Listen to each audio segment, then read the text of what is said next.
بسم اللہ الرحمن الرحیم۔ نبی پاک صلی اللہ علیہ وآلہ وسلم نے ارشاد فرمایا کہ بندہ جب تک مجھ پر درود پاک پڑھتا رہتا ہے اس وقت تک اللہ تعالیٰ کے فرشتے اس پر رحمتیں نازل کرتے رہتے ہیں۔ اب تمہاری مرضی کہ تم مجھ پر درود پاک کم پڑھو یا زیادہ۔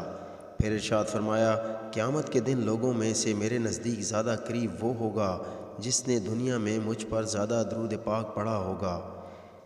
تم اپنی مجلسوں کو مجھ پر درود پاک پڑھ کر آراستہ کرو، کیونکہ تمہارا درود پاک پڑھنا قیامت کے روز تمہارے لیے نور ہوگا۔ پھر ارشاد فرمایا کہ جو میری محبت اور میری طرف شوق کی وجہ سے مجھ پر دن اور رات کو 3 بار درود شریف پڑھتے ہیں تو اللہ تعالیٰ پر حق ہے کہ وہ اس کے اس دن اور اس رات کے گناہ بخش دے۔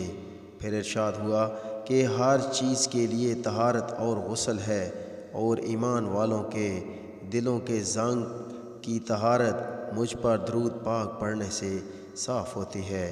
اور پھر ارشاد ہوا کہ جو مجھ پر ایک بار درود پاک پڑھتا ہے اللہ تعالیٰ اس کے لیے 1 قیرات اجر لکھتا ہے، اور قیرات احد پہاڑ جتنا ہوتا ہے۔ پھر ارشاد فرمایا کہ جس شخص نے اپنی زندگی میں مجھ پر کثرت سے درود پاک پڑھا اس کی موت کے وقت اللہ تعالیٰ اپنی تمام مخلوق سے فرمائے گا کہ اس بندے کے لیے بخشش کی دعا مانگو۔ اور پھر ارشاد فرمایا کہ جس شخص نے مجھ پر درود پاک پڑھا بے شک اس نے اپنی ذات پر 70 دروازے رحمت کے کھول دیے، اور اللہ تعالیٰ لوگوں کے دلوں میں اس کی محبت ڈال دیتا ہے، لہٰذا اس شخص کے ساتھ وہی بغض رکھے گا جس کے دل میں نفاق ہوگا۔ پھر ارشاد فرمایا کہ میرے حوض کوثر پر قیامت کے روز کچھ گروہ آئیں گے جنہیں میں کثرت سے درود پاک پڑھنے کی وجہ سے پہچان لوں گا۔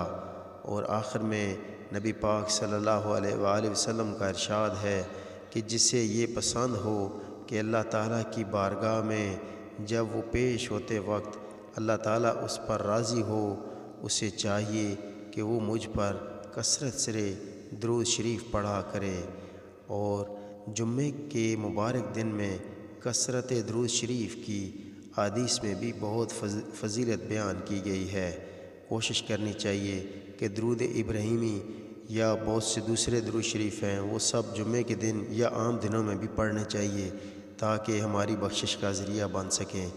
انشاءاللہ اگلی ویڈیوز میں بہت سے درود شریف ہیں وہ پڑھ کے آپ کو سنائے جائیں گے، آپ ان کو سن لیں، اس سے بھی آپ کو ثواب ملے گا، اور ساتھ ساتھ پڑھ لیں تو بھی۔ اللہ حافظ۔